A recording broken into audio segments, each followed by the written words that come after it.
सगळ्यांचं पुन्हा एकदा शिवसेना भवनमध्ये मी आपलं स्वागत करत आहे. ही मला वाटतं आता एक प्रेस कॉन्फरन्सची टेस्ट मॅच व्हायला लागलेली आहे.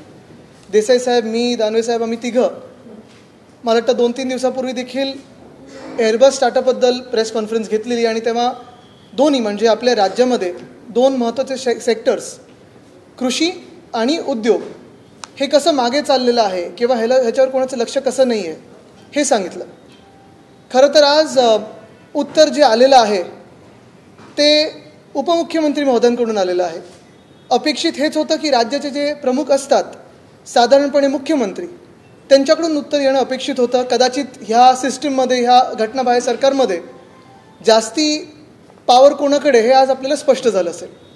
पण एक चांगलं झालं आज की आजच्या पत्रकार परिषदेमध्ये उपमुख्यमंत्री महोदयांनीच पत्रकार परिषद घेतल्यामुळे त्यांना माईक खेचायचं किंवा चिठ्ठी देण्याची किंवा कानात सांगायची आज जास्ती मेहनत लागली नाही. जे उत्तर मुख्यमंत्र्यांकडून अपेक्षित होतं ते इथून आलेलं आहे. कदाचित हे उत्तर परत एकदा मुख्यमंत्री देतील सुद्धा. मी हीच अपेक्षा करतो की मुख्यमंत्र्यांनी याच्यावर बोलावं. भले स्क्रिप्टमधून जरी आलं असेल, वाचून बोलले तरी चालेल, पण त्यांच्याकडून हे उत्तर अपेक्षित आहे कारण ते राज्याचे प्रमुख आहेत जरी घटनाबाह्य सरकार असलं तर. आज सर्वप्रथम त्यांनी एक सांगत असताना सुरुवात करत असताना सांगितलेलं आहे की केंद्र सरकारने 2000 कोटीचा इलेक्ट्रॉनिक हब हा आपल्या महाराष्ट्राला दिलेला आहे रांजणगावपर्यंत. आत्तापर्यंत जे मी काय ऐकत होतो ते असं होतं की साधारणपणे वेदांत फॉक्सकॉन असेल, मेडिकल डिव्हाइस पार्क असेल, बल्क ड्रग पार्क असेल, एअरबस टाटा असेल, काल परवाकडे देखील, आता मी काही जास्ती नावं घेत नाही कारण ही मालिकाच लागलेली आहे. आपल्या राज्यातून अनेक उद्योग जे आपल्याकडे येऊ शकत होते किंवा आपण पिच करू शकत होतो त्यांना ते इतर राज्यांमध्ये चाललेले आहेत. तसं हे एवढे सगळे उद्योग निघून गेल्यानंतर आम्हाला सांगितलं गेलं होतं किंवा गाजर दाखवलं गेलं होतं राज्याला की आता वेदांत फॉक्सकॉनपेक्षा मोठा उद्योग आपल्या राज्याला मिळेल. आकड्यांमध्ये आम्ही काही खेळ करू शकत नाही, कदाचित त्याच्यामुळे आमचं सरकार पडलं असेल आणि आकडे दुसऱ्याचे घेऊन आपल्यात कसे दाखवायचे आणि घटनाबाह्य सरकार कसं बनवायचं, त्याच्यावर 3-4 महिने घटनाबाहेर सरकार कसं टिकवायचं, ह्याच्यात काही लोक माहीर असतात, जादूगार असतात आणि त्यांनी आकड्यांचा खेळ पुन्हा एकदा केलेला आहे. मला हे माहिती नव्हतं की 1,49,000 कोटीपेक्षा जास्ती मोठा आकडा हा 2,000 कोटीचा आहे. आत्तापर्यंत आम्हाला जे सांगितलं जात होतं तिथे 1.5 लाख कोटी कुठे आणि 2,000 कोटी कुठे. ठीक आहे, प्रत्येक पैसा हा महत्त्वाचा असतो, प्रत्येक रुपया जो आपल्या राज्यात गुंतवणूक म्हणून येतो तो महत्त्वाचा असतो. पण जेव्हा स्वतः देवेंद्रजी मुख्यमंत्री होते किंवा मग उद्धवसाहेब मुख्यमंत्री होते तेव्हा कधी मुख्यमंत्री असतील किंवा उपमुख्यमंत्री असतील 2,000 कोटी वगैरे अशा कधी इन्व्हेस्टमेंटच्या घोषणा ते काय इंडस्ट्री सेक्रेटरी पण करायचे नव्हते. ते त्या लेवलला मोठ्या मोठ्या घोषणा व्हायच्या. ह्या सगळ्या MOUs आपण तिकडच्या तिकडे साईन करतो आणि याचं भूमिपूजन करून सुरू करतो का. तरी देखील आज त्यांनी सुरुवात केलेली आहे इलेक्ट्रॉनिक हब्सची. कदाचित असंच टेक्स्टाईल पार्क येऊ शकतं अमरावतीमध्ये, बुटीबोरीमध्ये आपलं रिन्युएबल एनर्जी पार्क येऊ शकतं. कारण ह्या सगळ्या गोष्टी रेग्युलरली एका नीट कोर्समध्ये येणाऱ्या गोष्टी आहेत. जे आम्ही ज्याच्यावर आवाज उठवत आहोत त्या क्वचितच येणाऱ्या गोष्टी असतात ज्या महाराष्ट्रात निघून गेलेल्या आहेत. फॉक्सकॉनचा प्रकल्प, वेदांत फॉक्सकॉनचा प्रकल्प असेल, बल्क ड्रग पार्कचा प्रकल्प असेल, मेडिकल डिव्हाइस पार्कचा प्रकल्प असेल किंवा आत्ताकडे एअरबस टाटाचा प्रकल्प असेल. आता अजून काही गोष्टी, कारण आज त्यांनी सगळे कागदपत्र दाखवल्यामुळे आणि हमखासपणे सगळं सांगितल्यामुळे आम्ही देखील आमच्याकडे जे पुरावे आणलेले आहेत ते सांगतो. आता पहिली गोष्ट म्हणजे हे जर आपण बघितलं तर हे चित्र आहे सोशल मीडियावर आलेलं. ह्या खोके सरकारची एक क्रिएटिव्ह आहे, त्याच्यात महाराष्ट्रात आलेले प्रकल्प, त्याच्यात एक सिनारवाम्स पल्प अँड पेपर प्रकल्प रायगड, गुंतवणूक 20,000 कोटी असं त्यांनी सांगितलं आहे की हे त्यांनी आणलेलं आहे. दिसतंय सगळ्यांना.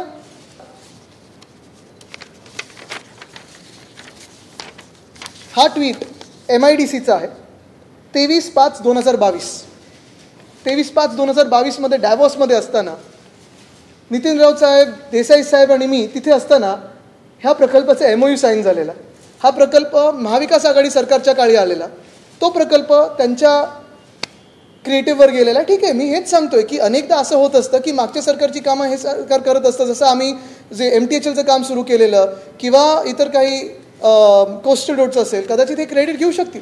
पण महत्त्वाची गोष्ट ही आहे की जेव्हा तुम्ही सांगता की आम्ही काही केलंच नाही आणि तुम्हीच सगळं करत असताना तुमच्या क्रिएटिव्हवर आलेलं महाविकास आघाडी सरकारच्या काळी झालेलं हे MOU प्रकरण आलेलं आहे. हे ठीक आहे, ही एक गोष्ट मला आपल्या सर्वांना दाखवायची होती कारण ह्या सगळ्या कामांमध्ये हे त्यांनी क्रेडिट घेतलेलं आहे. दुसरी गोष्ट म्हणजे आता सगळ्यात महत्त्वाचा विषय तो म्हणजे आज कधीही एवढं खोटं बोलणं मी ऐकलं नव्हतं ह्या राज्यात जेवढं आज मी त्या प्रेस कॉन्फरन्समध्ये ऐकलं किंवा दिशाभूल करण्याचा प्रयत्न झाला असेल. मी हे नाही म्हणत की उपमुख्यमंत्री महोदयांना खोटं बोलायचं होतं किंवा महाराष्ट्राची दिशाभूल करायची होती, पण नक्की एक गोष्ट आहे की त्यांना जे ब्रीफिंग मिळालेलं आहे त्यांच्या डिपार्टमेंटकडून असेल, त्यांच्या टीमकडून असेल, हे चुकीचं मिळालेलं. त्यांनी जो एक ती बातमी दाखवली देसाई साहेबांची, माझ्याकडे इथे असेल ती बातमी, Foxconn won't set up propose unit in Maharashtra says Shivsena minister, ही आहे साधारणपणे जानेवारी 2020ची बातमी. आता ही बातमी आहे वेदांताची. ह्याच्यात बातमीमध्ये जर त्यांनी पूर्ण बातमी वाचली असती तर त्यांना कळलं असतं की ह्याच्यात Desai's comments finally set the record straight on Foxconn's proposed $5 billion investment in the state to set up a plant to make mobile phones and components to help create 50,000 jobs by 2020. हे वेदांताचं जे होतं, हे वेदांताचं नाही, हे फॉक्सकॉनचं जे होतं, हे मला वाटतं 2016मध्ये मॅग्नेटिक महाराष्ट्रामध्ये सही केलेला हा MOU होता. त्याच्यानंतर फॉक्सकॉन त्यांनी तामिळनाडूमध्ये जागा बघितली आणि मग मला वाटतं USA गेले आणि तिथे प्रोडक्शन सुरू झालं. महाराष्ट्रात 5 वर्ष आल्या नसल्यामुळे MOUची जी जागा त्यांनी निश्चित केलेली MIDC कडून ती लॅप्स झाली आणि त्याचं उत्तर हे देसाई साहेबांनी मला वाटतं तिथे हाऊसमध्ये वगैरे दिलं असेल. पण हे सगळंच आता बघा, 2 factories in TN for now, हे त्यावेळी देखील देवेंद्र फडणवीस साहेबांनी आणलेला प्रस्ताव तर त्यावेळी तामिळनाडूमध्ये केला आणि नंतर दुसरा प्रस्ताव एक USमध्ये केला. हा तो फॉक्सकॉनचा आहे. त्या फॉक्सकॉनमध्ये आणि वेदांता फॉक्सकॉनमध्ये जरी फॉक्सकॉन कंपनी ही एक असली तरी त्या दोन्ही प्रकल्पांमध्ये जमीन आसमानाचं अंतर आहे. वेदांता फॉक्सकॉन हा प्रकल्प सेमीकंडक्टर चिपसाठी होता, ह्या मोबाईल फोनसाठी नव्हता. तर माझी ही विनंती राहील उपमुख्यमंत्री महोदयांना की कृपा करून महाराष्ट्राला दिशाभूल करण्याचा प्रयत्न सोडून द्या, इथे बदनामीचा प्रयत्न सोडून द्या. 2 वेगळे प्रस्ताव आहेत, ते प्रस्ताव वेगळ्या वेगळ्या वेळेला आले होते. 2020मध्ये जो प्रस्ताव अमान्य झाला किंवा रद्द झाला किंवा लॅप्स झाला तो एवढ्यासाठीच झाला कारण जी फॉक्सकॉन कंपनी 2015मध्ये MOU सही करून बसलेली त्यांनी ती जागा घेतलीच नाही, ते दुसरीकडे गेले आणि म्हणून तो प्रकल्प रद्द झाला. तिसरी गोष्ट ही येते की आता ह्याच्यात सांगितलं गेलं, आता हे कालपासून मी बघतोय, हे एक टेबल आहे. हे सगळीकडे टेबल थोडं काही काही ठिकाणी मला वाटतं पुण्यात असेल, डोंबिवलीमध्ये वगैरे असेल, काही काही लोकांनी होर्डिंग बॅनर केलेले आहेत त्या टेबलमध्ये. 3 गोष्टी ह्या टेबलमध्ये दिलेल्या आहेत. पहिलं म्हणजे वेदांता फॉक्सकॉन, 1,49,000 कोटी, रोजगार निर्मिती 1.5 लाख, प्रकल्प राज्याबाहेर गेल्याचं तारीख आणि वर्ष सप्टेंबर 2020 गुजरातमध्ये होणार असे निश्चित झाले. कंपनीने तशी घोषणाही केली. आणि मग महाराष्ट्र सरकारची भूमिका, तत्कालीन उद्योगमंत्री सुभाष देसाई यांच्या वेदांत फॉक्सकॉन प्रकल्पाचे विरोध व प्रकल्प न होण्याची घोषणा. म्हणजे तुम्ही विचार करा किती महाराष्ट्राला खोटं बोलण्याचा प्रयत्न होत आहे. हे जे सगळीकडे बोगस जे टेबल लागलेलं आहे त्याच्यावर थोडं स्पष्टीकरण मी आणलेलं आहे. पहिलं गोष्ट जसं मी सांगितली, तो फॉक्सकॉन आणि हा वेदांत फॉक्सकॉन हे दोन्ही वेगळे प्रकल्प आहेत. दुसरं म्हणजे आता तुम्हाला पूर्ण टाईमलाईनच सांगतो, कारण ही टाईमलाईन मी सगळ्यांसाठी आणली आहे, कदाचित मी तुम्हाला प्रिंटआउट काढून पण देईन. टाईमलाईन अशी आहे वेदांता फॉक्सकॉनची. 15 डिसेंबर 2021 केंद्र सरकारने 76,000 कोटीचा सबसिडी आउटले त्यांनी जाहीर केला, जिथे सेमीकंडक्टर आणि डिस्प्ले पॉलिसी आणली. 76,000 कोटीची सबसिडी त्यांनी जाहीर केली. 5 जानेवारी 2022 एक्सप्रेशन ऑफ इंटरेस्ट वेदांतानी महाराष्ट्र सरकारला दिले, तसंच गुजरातला दिले, कर्नाटकाला दिले, तेलंगणा दिले as per Vedanta's market study.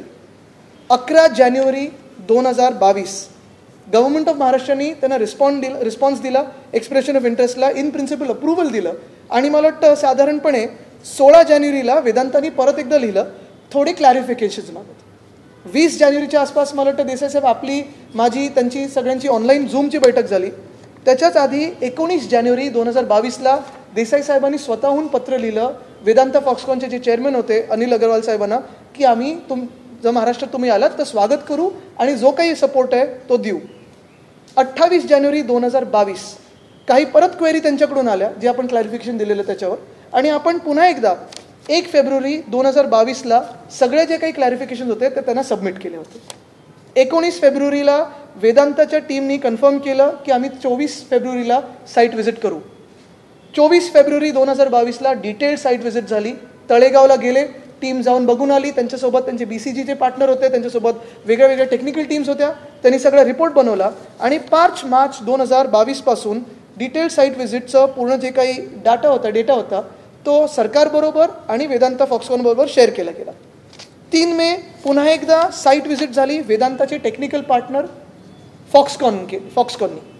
5 मेला वेदांतानी दुसरं एक्सप्रेशन ऑफ इंटरेस्ट फ्लोट केलं. तिथे देखील आपण महाराष्ट्र सरकार म्हणून त्यांना पुन्हा एकदा जे काही ॲप्लिकेशन द्यायचं होतं ते दिलं.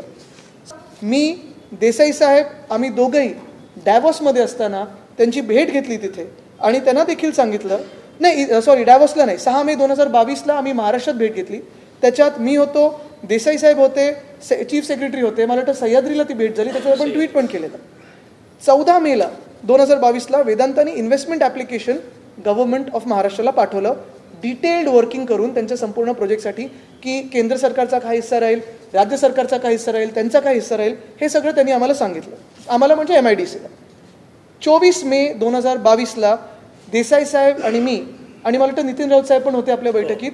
आम्ही डॅव्हॉसला इंडियाचं जे आपलं देशाचं जे पूर्ण सिम्पोजियम होतं, जे एक हाऊस होतं, इंडिया पॅव्हिलियन, तिथे वेदांताचे जे अनिल अग्रवाल साहेब आहेत त्यांची भेट घेतली आणि त्यांना देखील सांगितलं की जो काही सपोर्ट तुम्हाला महाराष्ट्रात यायला लागेल तो संपूर्णपणे आम्ही द्यायला तयार आहोत, कारण आम्हाला ही इंडस्ट्री आणायची आहे.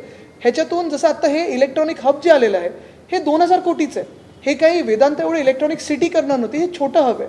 जे वेदांताबरोबर येणार होतं त्याच्यासोबत 160 क्लस्टर इंडस्ट्रीज येणार होते. ते आणि वेदांता फॉक्सकॉन आम्हाला महाराष्ट्रात पाहिजे, जे काही करायला पाहिजे ते आम्ही करू, केंद्र सरकारला पण आम्ही सांगू असं सांगितलं. 13 जून 2022 टेंटेटिव्ह इन्सेंटिव्ह आणि इन्फ्रास्ट्रक्चर पॅकेज गव्हर्नमेंट ऑफ महाराष्ट्राने दिलं, पेंडिंग ऑफ HPC आणि कॅबिनेट अप्रुव्हल, कारण HPC हे चीफ सेक्रेटरीना जशी वेळ असते आणि ठरतात तसं ते घेतात. 24 जून 2022 फॉक्सकॉनचे जे चेअरमॅन आहेत, वेदांताचे नाही फॉक्सकॉनचे, मिस्टर यंग ल्युआंट, त्यांनी आणि काही लोकांनी, मला वाटतं देसाई साहेब आपण देखील दिल्लीला जाऊन त्यांची भेट घेतली. 24 जून 2022. त्यानंतर सरकार पाडलं गेलं, गद्दारी झाली, सरकार पाडलं. 14 आणि 15 जुलैला एक पत्र, मला वाटतं 15 जुलैचं एक पत्र आहे, जे घटनाबाह्य मुख्यमंत्री महोदयांनी वेदांता फॉक्सकॉनचे जे चेअरमॅन आहेत त्यांना लिहिलं आणि सांगितलं की तुम्ही महाराष्ट्रात या, आम्ही तुमचं स्वागत करतो. 15 जुलै 2022 हाय पॉवर कमिटी झाली चीफ सेक्रेटरीच्या अध्यक्षतेच्या खालती आणि मग त्यांनी 35,000 कोटी आणि बाकीचे इन्सेंटिव्स ह्याच्यासाठी मान्यता दिली. लक्षात घ्या, तळेगाव आणि धोलेरा ह्याच्यामधला फरक मला वाटतं काही चॅनल्सनी दाखवलेला आहे, त्यांच्याच जो कन्सल्टंटनी दिलेला. 35,000 कोटी म्हणजे गुजरातपेक्षा 10,000 कोटीहून जास्ती आपण सबसिडी दिली होती, तरी देखील इथे तो प्रोजेक्ट आला नाही. 26 जुलैला आपल्याला आठवत असेल ही सगळी भेट, 26 जुलैची भेट आहे. वेदांता आणि फॉक्सकॉनची जी टीम होती, आकाश हेपर ते आणि बाकीचे सगळे त्यांचे लोक हे मुख्यमंत्री उपमुख्यमंत्री महोदयांना भेटले. हे तुम्ही सगळ्यांनी बघितलेलं आहे. हे असेंब्ली चालू असतानाची ही भेट आहे, मला वाटतं विधान भवनातली एक नाही, मुख्यमंत्र्यांच्या चेंबरमधली आहे. ह्याच्यात 26 जुलै 4/18चा हा ट्विट आहे. मग एवढं सगळं हे जे काही झालेलं आहे, हे बघा इथे पण आहे, हे सगळं जे झालेलं आहे, जर हे सप्टेंबर 2020 की 21मध्येच वेदांता फॉक्सकॉननी ठरवलं असेल की गुजरातमध्ये जायचं, मग आत्तापर्यंत ते काही आमच्यासोबत टाइमपास करत होते का, की तुमच्यासोबत टाइमपास करत होते की चला भेटूया, चहा बिस्किट मिळत नाही बाहेर म्हणून आम्ही तुमच्या मंत्रालयात येतो आणि भेटतो.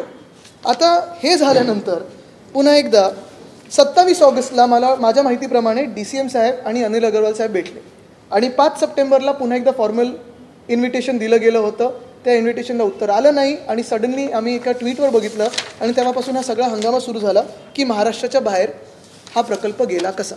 आता ह्याच्यावर ही सगळी टाईमलाईन वाचल्यानंतर मला वाटतं आता तरी महाराष्ट्राला हे स्पष्ट झालं असेल की हे जे काही सांगतायत 2 गोष्टी, पहिलं तर वेदांता फॉक्सकॉन आणि फॉक्सकॉन ह्या 2 वेगळ्या गोष्टी आहेत. दुसरी गोष्ट म्हणजे सप्टेंबरमध्येच मागच्या वर्षी ठरवलेलं किंवा आमच्याच वेळी ठरवलेलं की गुजरातमध्येच जायचं, हे खोटं आहे. दोन्ही गोष्टी या खोट्या आहेत. हे सरकार खोटं बोलत आहे, जसं खोके सरकार आहे तसं खोटं सरकार आहे. मग एवढं जर खोटं बोलत असतील मग हे भेटलेच कशाला, ट्विट कशाला केलं. आपल्याला हे पण आठवत असेल की जे मुख्यमंत्री हाऊसमध्ये बोलले, एकतर वेदांता फॉक्सकॉनचा एकेरी उल्लेख करून की तो वेदांतावाला आलेला 4 लाख कोटी घेऊन येणार आहे, म्हणजे एक तर चुकीची फिगर सांगितली. 1,49,000 कोटीची फिगर ही 4 लाख कोटी सांगितली. MIDC जर्नलमध्ये त्याच महिन्यामध्ये 1 लाख कोटीची फिगर सांगितली. हे सगळं होत असताना जर आधीच ठरलं असेल त्यांचं तिथे जायचं, मग जसं तुम्ही आमचे आमदार पळवले तसं तुम्हाला तिथून पळवून आणायचं होतं का हा प्रकल्प? मग तुम्ही गुवाहाटीला तरी न्यायचा होता तो प्रकल्प, म्हणजे आला असता सोबत तुमच्या. तर हे झालं. तिसरी गोष्ट म्हणजे त्याच्यानंतर आपण बघितलं असेल बल्क ड्रग पार्क, ह्याच टेबलमध्ये सगळीकडे दिलेलं आहे की बल्क ड्रग पार्क, आणि आज उपमुख्यमंत्री महोदय देखील बोललेले आहेत की बल्क ड्रग पार्क आणि medical device park. Bulk drug park जो आम्ही रोह्यामध्ये आणणार होतो, रायगड जिल्ह्यात आणणार होतो, आणि मेडिकल डिव्हाइस पार्क जो आम्ही ऑरिक सिटीमध्ये आणणार होतो, संभाजीनगर जिल्ह्यात आणणार होतो. ह्या दोघांसाठी कुठचाही प्रस्ताव असेल तर दाखवावा वगैरे. दोन प्रस्ताव दिलेले. बल्क ड्रग पार्कसाठी 30 ऑगस्ट 2021ला शासनाचा प्रस्ताव हा केंद्र सरकारकडे गेला होता. मेडिकल डिव्हाइस पार्कसाठी 14 ऑक्टोबर 2021ला शासनाचा प्रस्ताव हा केंद्र सरकारकडे गेलेला. हे दोन्ही प्रस्ताव आहेत. बरं ते काय, त्याच्याही पुढे जाऊन ह्याच्यात जसं दिलेलं आहे की दोन्ही सरकारनी प्रस्तावच पाठवला नाही, हे खोटं टेबल. मग ठीक आहे, आम्ही जर खोटं बोलत असू मग हे देसाई साहेबांचे ट्विट्स हे काही खोटे आहेत का?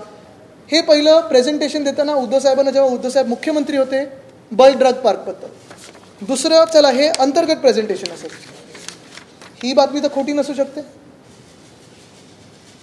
नीती आयोगची भेट घेताना नीती आयोगाचे जे आपले हे होते त्यांना भेट घेतली त्यांची, आणि त्यांनी सांगितलं, अमिताभ कांत साहेबांना देसाई साहेबांनी सांगितलं, ह्याच्यात हे पण दिलेलं आहे की डिफेन्स मॅन्युफॅक्चरिंग हब तसेच बल्क ड्रग पार्क या केंद्र सरकारच्या योजना महाराष्ट्रात मंजूर होण्यासाठी सहाय्य करण्याची विनंती केली. हे आम्ही खोटं बोलतोय का? हा 11 जून 2021चा ट्विट आहे.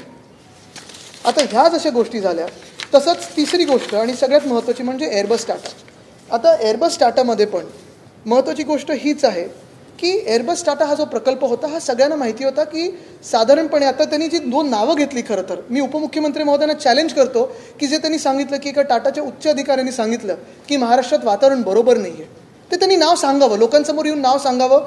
दादागिरी ही सत्ताधारी पक्षाचीच चालते, आमच्याकडून कोणालाच काही धोका नाही आहे.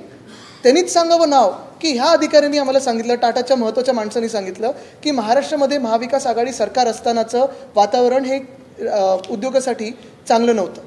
कारण जे आम्हाला सांगितलं गेलेलं आमच्या भेटीत, ते स्पष्टपणे सांगितलेलं की केंद्र सरकार जिथे सांगेल तिथे आम्हाला जायला लागेल. बरं ठीक आहे, हा प्रस्ताव जर सप्टेंबर 2021मध्ये वगैरे ठरला असेल, मग नितीन गडकरी साहेबांनी का पत्र लिहिलं, आम्ही सर्वांनी का पत्र लिहिलं?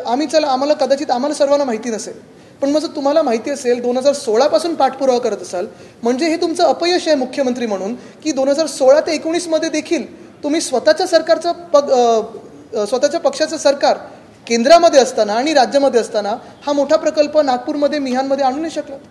कारण जर तुम्ही बघितलं, मेरिटवर जर बोलायचं असेल तर अनेक गोष्टी या मेरिटवर आपण सांगतो. हे बघा, हे गडकरी साहेबांचं पत्र मी परवा पण दाखवलेलं, हे भुजबळ साहेबांचं पत्र मी परवा पण दाखवलेलं, इथेच आहे.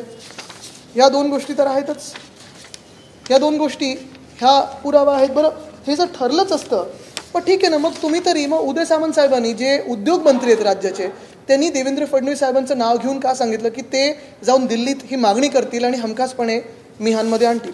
मला वाटतं हे सगळं खोटं बोलण्याचं जे नाट्य चालू आहे त्याच्यात कुठेतरी अंत यायला पाहिजे. आणि जे आज उपमुख्यमंत्री महोदय बोललेले आहेत की कुठे ना कुठेतरी कॉम्पिटिशन राज्यात आणि देशामध्ये वाढत आहे, अनेक राज्य झालेली आहेत.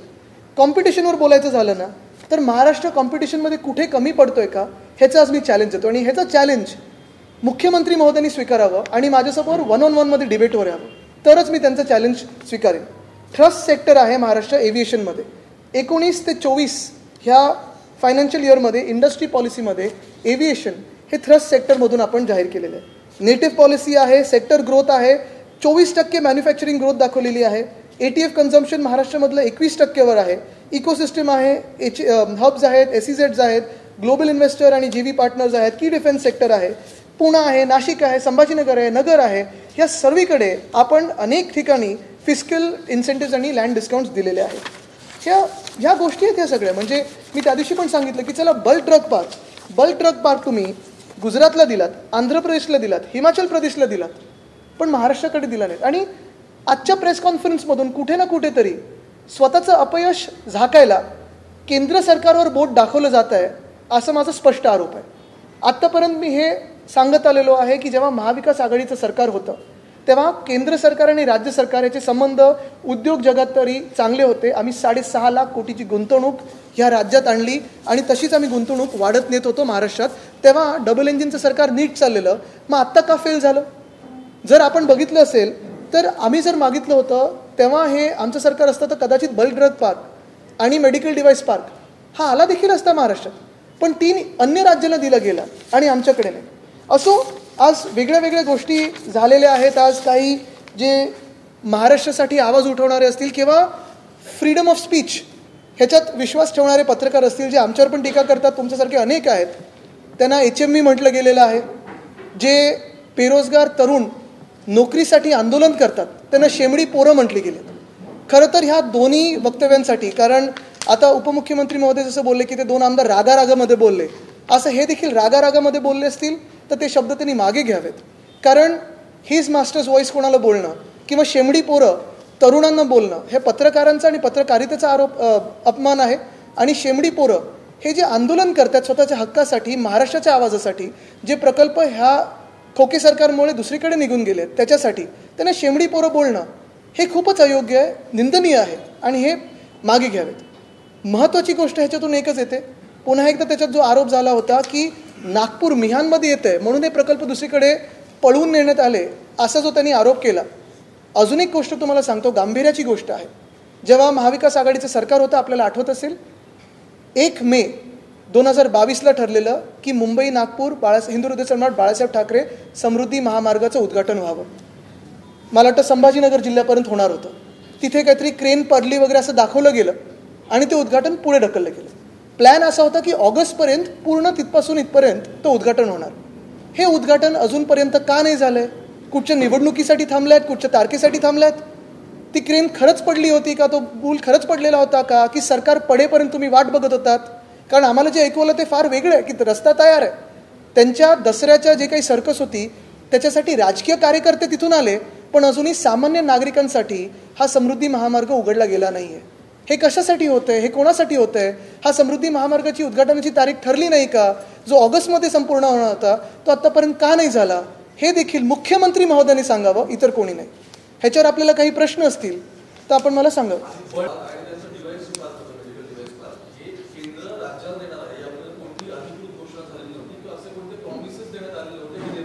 बरोबर आहे, पण सगळ्यांकडून प्रस्ताव मागवलेले, जसं मी सांगितलं, ज्या 2 तारखा आहेत ऑगस्ट आणि ऑक्टोबर 2021मध्ये, जो आपला प्रस्ताव आहे मेडिकल डिव्हाइस पार्क असेल किंवा बल्क ड्रग पार्क असेल, देवेंद्रजी अजून एक बोलले आहेत की मेरिटवर जिंकायला पाहिजे होतं. मला सांगा कुठच्या दुसऱ्या राज्यामध्ये 394 फार्मसी कॉलेजेस आहेत? मला सांगा कुठच्या दुसऱ्या राज्यामध्ये रोह्यासारखी जागा आहे जिथून नवी मुंबईमध्ये होणारं एअरपोर्ट आणि जिथे आम्ही दिबा पाटलांचं नाव देतो होतो, आणि दुसरं म्हणजे JNPT जवळ आहे. कुठचं दुसरं असं राज्य आहे जिथे वॅक्सिन प्रोडक्शन हे सर्वात जास्ती आहे? कुठचं दुसरं असं राज्य आहे जिथे एक्सपोर्ट प्रिपेअर्डनेसमध्ये नीती आयोगाच्या रँकिंगवर आपण नंबर 2वर आहोत? कुठचं दुसरं असं राज्य आहे जिथे डॉक्टर्स असतील, स्किल टॅलेंट असेल, तसंच जे फार्मास्युटिकल इंडस्ट्री आहे ती पूर्ण आहे? म्हणजे कुरकुम वगैरेकडे सिप्ला वगैरे पण आहेत. हे सगळं असताना तुम्ही अन्य राज्यांना द्या, माझं काही म्हणणं नाही आहे, तुम्ही 5 अजून राज्यांना द्या, पण महाराष्ट्राचं जे हक्काचं होतं ते राज्य केंद्र सरकारकडून हे का घेऊन येऊ शकले नाहीत? हा माझा सवाल.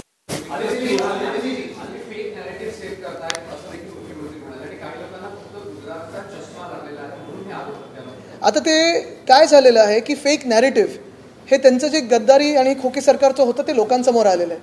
ह्या सगळ्या ज्या गोष्टी मी वाचून दाखवल्या टाईमलाईन, म्हणजे मी, देसाई साहेब, अनिल अगरवाल साहेब, टाटा साहेब, हे सगळे आम्ही खोटं बोलतोय आणि उद्योगमंत्री जे बोलतात तेच खरं आहे का?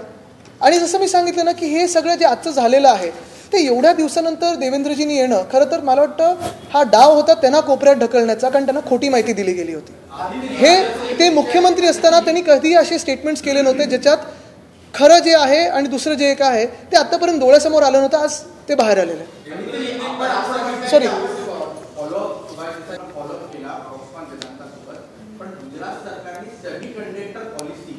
महत्वाची असते त्या राज्यासाठी जर इतका मोठा प्लांट तिथे आणायचं असेल तर त्यांनी ती आणली. महाराष्ट्र सरकारच्या लक्षात आलं नव्हतं का किंवा यामध्ये काही चूक झाली? पॉलिसी कशी असते? पॉलिसी म्हणजे इन्सेंटिव्स आणि डिस्काउंट्स आणि सबसिडी ह्या ज्या देतो त्याच्यावरनं पॉलिसी बनते. आता पॉलिसीसाठी मी काय, ह्याच खोके सरकार बसल्यानंतर HPC झालेली आहे आणि तुम्ही ती पॉलिसी आपली आणि गुजरात सरकारची कम्पेअर करा. त्याच्यानंतर गेली आहे ना, म्हणजे आपण जे ऑफर केलं त्याच्यानंतर.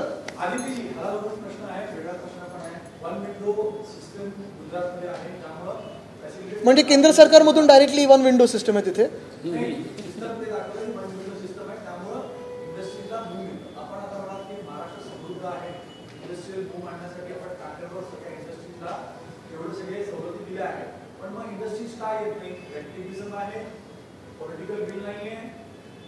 तुम्ही लक्षात घ्या, एक काल मी महत्त्वाचं ट्विट केलेलं आहे. आपल्या राज्यामध्ये 2 महत्त्वाचे सेक्टर्स हे फेल होत आहेत खोके सरकार बसल्यानंतर. अजूनही कृषी मंत्री कुठे आहेत, कुठच्या बांधावर गेलेत का, ओला दुष्काळ जाहीर झालाय का? मला वाटतं आजचीच कुठची तरी एक बातमी आहे की पंचनामे करण्यासाठी देखील एका शेतकऱ्याकडून पैसे मागितले गेले नगर जिल्ह्यात. ही आहे ना बातमी. म्हणजे एका बाजूला हे सगळं होत आहे, दुसऱ्या बाजूला जेव्हा महाविकास आघाडीचं सरकार होतं तेव्हा 6.5 लाख कोटीची गुंतवणूक आणि त्याच्यानंतर डॅव्हॉसमध्ये 80,000 कोटीची गुंतवणूक. मला वाटतं देसाई साहेब आपण यादी पण आणलेली पूर्ण सगळ्या कंपनीजचे. हे येत असताना आणि केंद्र सरकार हेच होतं. म्हणून आम्ही केंद्र सरकारकडे बोट दाखवत नाहीये. हे खोके सरकार केंद्र सरकार आरोप करत आहे की सगळं दुसऱ्या राज्यांमध्ये ढकलत आहे आणि तेव्हाच गेलेलं, आमच्या वेळी काही झालं नाही.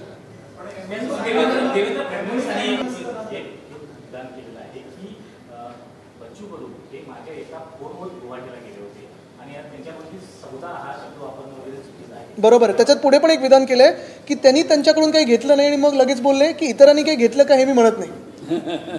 हे खूप बोलकी वाक्य आहेत. आणि तुम्ही विचार करा, ही जर अशी राजकीय परिस्थिती आपल्या महाराष्ट्राची असेल जिथे उपमुख्यमंत्री महोदयांना पुढे केलं जातं आणि त्यांना थोडं कोपऱ्यात आणलं जातं, म्हणजे आजचं प्रेस कॉन्फरन्स खरं त्यांना टार्गेट मुद्दामून केले का सरकारने, हे कदाचित असेल.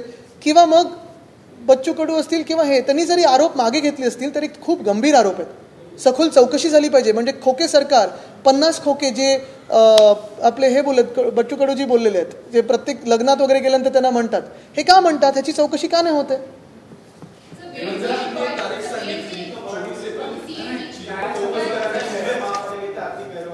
स्वागत करतो त्याचं. आणि तसंच परत आता ह्याच्यात तत्कालीन युडी मंत्र्यांना कॉर्नर करायचं काही प्लॅन आहे का, हे पण जरा विचार करणं गरजेचं आहे.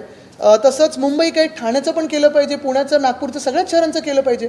पण परत एकदा तुम्ही ह्याच्यात लक्षात घ्या, महाराष्ट्र आणि मुंबईला बदनाम करण्याचं हे षडयंत्र आहे. कारण नुसतं आरडाओरडा होणार. महत्त्वाची गोष्ट हीच आहे की कौतुक कोविड काळातलं प्रधानमंत्री महोदयांनी केलं, महाराष्ट्राचं हायकोर्टाने केलं, सुप्रीम कोर्टाने केलं, WHO केलं, धारावी मॉडेलचं देखील केलेलं आहे. तेच हे सगळं लोकांसमोर आहे. आणि कुठे ना कुठेतरी सुरतमध्ये जे झालं असेल, UPमध्ये जे झालं असेल, त्याच्याच बॅकग्राऊंडवर, त्याच धर्तीवर महाराष्ट्र आणि मुंबईला पण बदनाम करायचं का, हा विचार ते कदाचित करत असतील. पण त्यावेळी युडी मंत्री कोण होते आणि आता युडी मंत्री कोण आहेत, ते पण त्या कॅगमध्ये येणार आहेत का.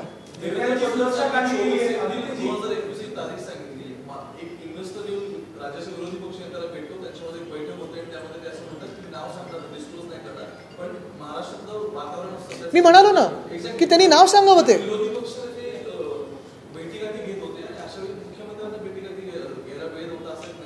आता आम्ही तरी टाटाच्या पूर्ण ज्या ग्रुपबरोबर भेटलो ते लोकांसमोर होतं. आम्ही सह्याद्रीत भेटत होतो, वर्षामध्ये भेटत होतो. आता हे ह्या कुठच्या पॉलिटिकल इन्व्हेस्टरची बैठक होती की काय होती मला माहिती नाही. सरकारनं सुरक्षा काढली आहे,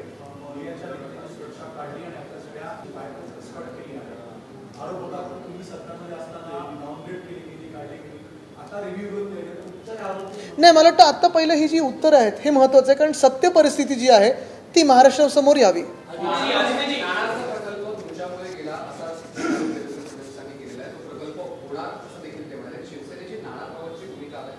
एक भूमिका अशी आहे की तुम्ही आत्तापर्यंत गेल्या 7 वर्षात आणि आत्ता बघा, जिथे राख रांगोळी होणारे प्रकल्प आहेत, म्हणजे राख आपल्याकडे रांगोळी पलीकडे तसे प्रकल्प, न्यूक्लिअर असतील, रिफायनरी असेल, हे महाराष्ट्रावर आंदोलनकारांवर पण देखील गोळ्या घालून किंवा लाठीचार्ज करून आणले जातात.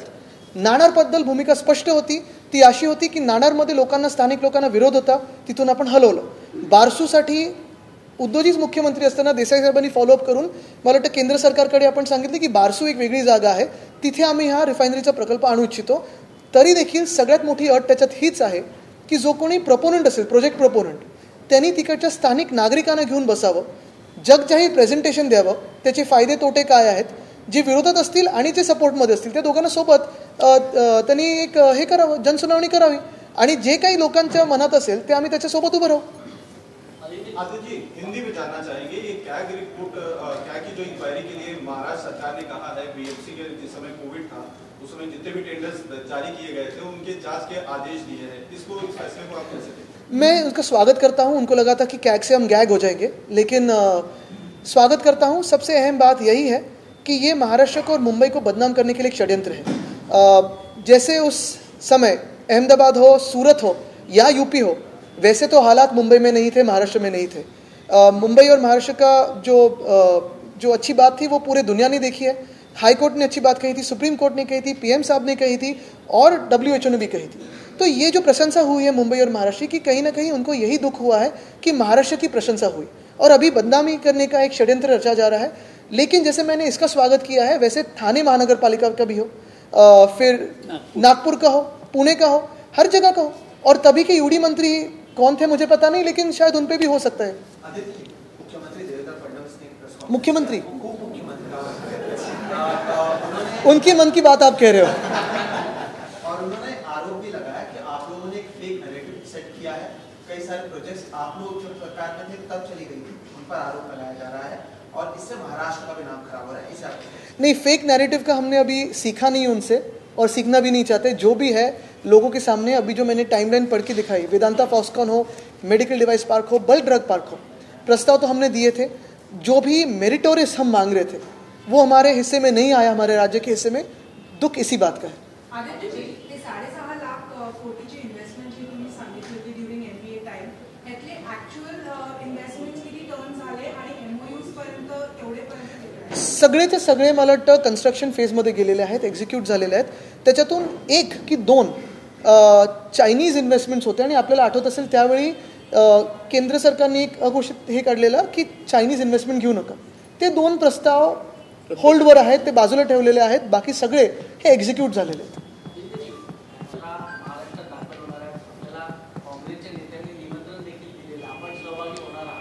मला वाटतं आज पहिले ह्या मुद्द्यांसाठी मी बोलीन, कारण हे मुद्दे महत्त्वाचे आहेत. हे महत्त्वाचे मुद्दे लोकांपर्यंत आपल्या माध्यमातून पोचले पाहिजेत आणि जी सत्य परिस्थिती ती गेली पाहिजे.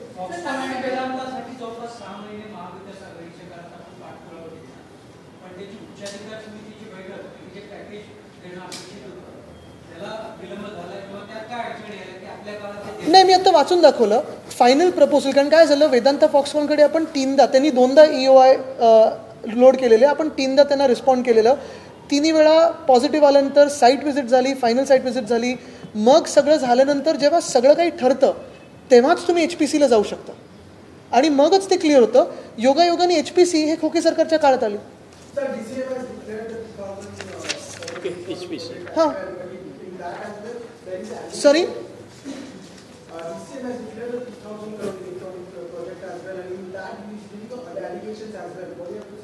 see 2000 crore when we heard after Vedanta Foxconn went away, Bulk Drug Park, Medical Device Park, Airbus went away, we heard that there would be a larger project, then all of us combined would be coming to Maharashtra. Now I'm not great at numbers and that's not our forte, that's not something we looked into, and that is why probably the numbers of unconstitutional government are more. But I never knew that 2000 crores was bigger than 2 lakh crores. See, these are projects like an electronic hub. Again, once more, by the way, the electronic hub has been declared by Desai Sahib in Pune in a conference at the Maratha Chamber of Commerce, Industry and Agriculture. This was last year. The final approval came today. The initiation was in his time.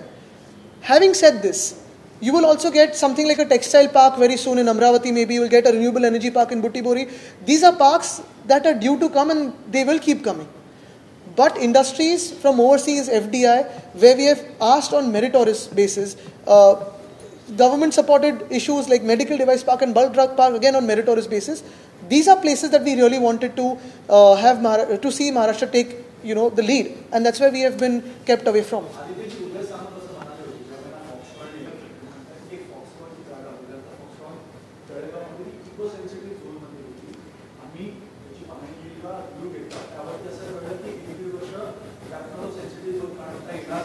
पण मग सप्टेंबरला गेली, मग 1 वर्ष नंतर त्यांना कळलंय. कसं आहे की त्यांना मी जास्ती दोष देत नाही. खरं त्यांचा राजीनामा घेणं गरजेचं आहे, कारण महाराष्ट्रात कृषी आणि उद्योग हे खूप महत्त्वाचे सेक्टर्स आहेत. पण काय झालेलं आहे की राजीनामा नक्की घेणार कोणाकोणाचा. एक आमदार इथे पोलीस स्टेशनमध्ये जाऊन गोळीबार करतात, त्यांच्यावर काही कारवाई नाही आहे. कोण कुठे जाऊन दमदाटी करतं, कारवाई नाही. एक ऑफिस जाऊन तोडतं, कारवाई नाही आहे. तसंच उद्योगमंत्री देखील पहिले 2 दिवस जेव्हा तुम्ही सगळ्यांनी प्रश्न विचारलात तेव्हा त्यांनी सांगितलं माहिती घेऊन सांगतो. मग उपमुख्यमंत्रीवर ढकलतात, मग मुख्यमंत्र्यांवर ढकलतात. मुद्दा हा आहे की तळेगावमध्ये जर तुम्ही जाऊन बघितलं तर तिथे अनेक MIDC मध्ये वेगळे म्हणजे त्या MIDC मध्ये वेगळे उद्योग आहेत, प्लॉट्स आहेत, इको सेन्सिटिव्ह झोन. आणि ह्याचा अभ्यास क्लिअर कट डिमार्क झालेला आहे. केंद्र सरकारबरोबर बसून आम्हीच ते करून घेतलं आहे मेपर्यंत. तर हे परत त्यांचं ब्रीफिंग चुकीचं आहे की त्यांना डिपार्टमेंटमध्ये इंटरेस्ट नाही आहे. हे त्यांनी ठरवावं.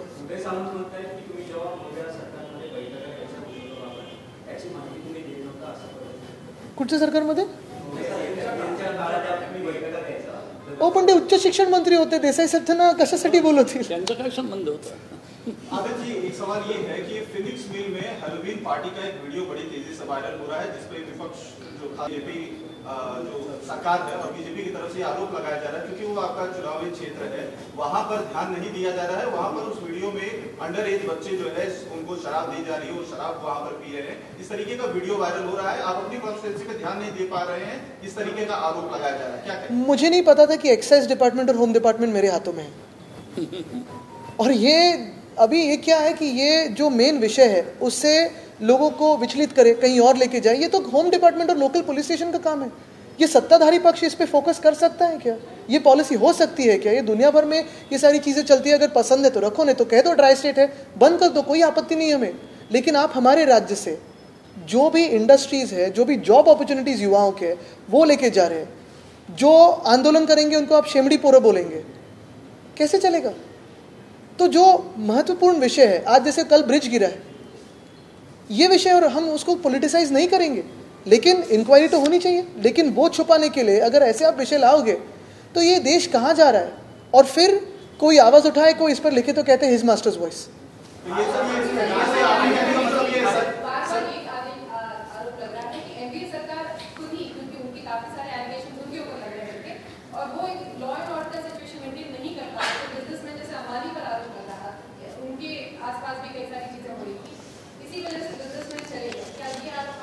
मुझे लगता है ये जोक को मैं उस पर हंसूंगा और छोड़ दूंगा, क्योंकि अभी जो मैंने पूरी कहानी पढ़ी है, जो टाइमलाइन है, वो ये सत्य चीज़ दिखाती है कि हमारे वक्त में काफ़ी सारे इंडस्ट्रीज आ रहे थे. अभी भी देसाई साहब के हाथ में सारे वो इंडस्ट्रीज़ के नाम हैं जो MVA के दौरान आए, जिन्होंने साइन किया, MOUs एग्जीक्यूट हुए और काम पे लग गए. अभी लॉ एंड ऑर्डर सिचुएशन अगर आप देखें तो अभी जितने बदतर हाल हुए हैं, जैसे आप यहीं जिस विधानसभा क्षेत्र में हम बैठे हैं, वहाँ के MLA जो गद्दारी की उन्होंने, वो तो जाके पुलिस स्टेशन में गोली चला के आए. क्या कार्रवाई उन पे हुई? आदित्य जी, राष्ट्रपतीच्या प्रकल्पाच्या विषयावरती पंतप्रधानांनी देशाचे असले पाहिजे, सगळेच प्रकल्प जर गुजरातच्या काही योग्य नाही, भारत समृद्ध झालं पाहिजे, यावर तुमचं? नाही, मी पहिल्यांदा ऐकतो, मी त्याच्यावर बोलू नाही शकणार. मी आत्ता ऐकलं आपल्याकडून, मी त्याच्यावर काही बोलूच नाही शकणार. Like I said, let it be on Thane and all other cities, we welcome it. Oh, this is a... उसमें नेग्लिजेंस की बात सामने आ रही है कि काफी ज्यादा वहाँ पे जो उसकी कैपेसिटी ब्रीच की थी, उससे कई गुना ज्यादा लोग वहाँ पर चले गए. सिक्योरिटी की काफी सारे लैप्सेस अभी तक जो जांच प्राइमरी आ रही है उसमें खुलासा हो रहा है. तो क्या आप इसमें जो मुख्यमंत्री हैं या जो राज्य सरकार है उसके जो है इस्तीफे की मांग करेंगे, मुख्यमंत्री की मांग करेंगे, या कि इस घटना को कैसे देखें? नहीं, इंक्वायरी तो होनी जरूरी है और फिर जो भी दोषी है उन पर कार्रवाई होनी चाहिए. सरकार का एक्ट ऑफ फ्रॉड मानते हैं, जैसे PM कहते हैं पहले भी कि बंगाल में जो कंस्ट्रक्शन थे वो एक्ट ऑफ फ्रॉड थे, तो अब जो गुजरात में हुआ इसे भी आप एक्ट ऑफ फ्रॉड? नहीं, मैं पॉलिटिसाइजेशन में जाऊंगा नहीं, क्योंकि ये चीज़ें जो होती है उन पे इंक्वायरी होके ही कार्रवाई होनी जरूरी होती है. देसाई साहेब आपण नाही, देसाई साहेबांना काही म्हणायचं? हे बघा, आपण मध्ये तर आम्ही इथे. नाही, ठीक आहे. आम्ही ह्या सर्व आमच्या 2020 ते 2022 या काळामध्ये एवढे गुंतवणुकीचे प्रस्ताव मांडले. करोना काळात सुद्धा 4 वेळा MOUs साईन करण्याचे कार्यक्रम घेतले. हे 123 फक्त MIDCचे इन्व्हेस्टमेंट इंटेन्शन्स आहेत, त्यांची ही संपूर्ण यादी आहे.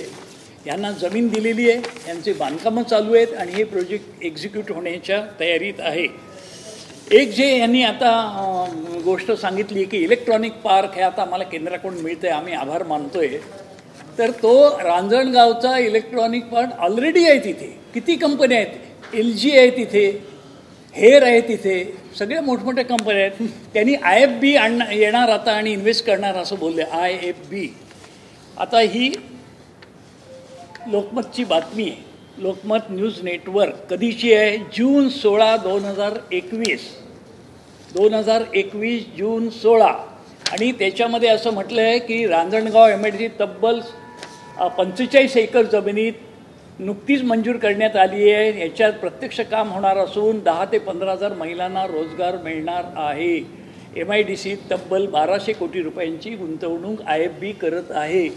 ही जर बातमी ही तेव्हाची आहे, जून 16, 2021ची, तर हे कसं म्हणतात की आम्ही भारत सरकारचे आभार मानतो आणि ही कंपनी गुंतवणूक करते.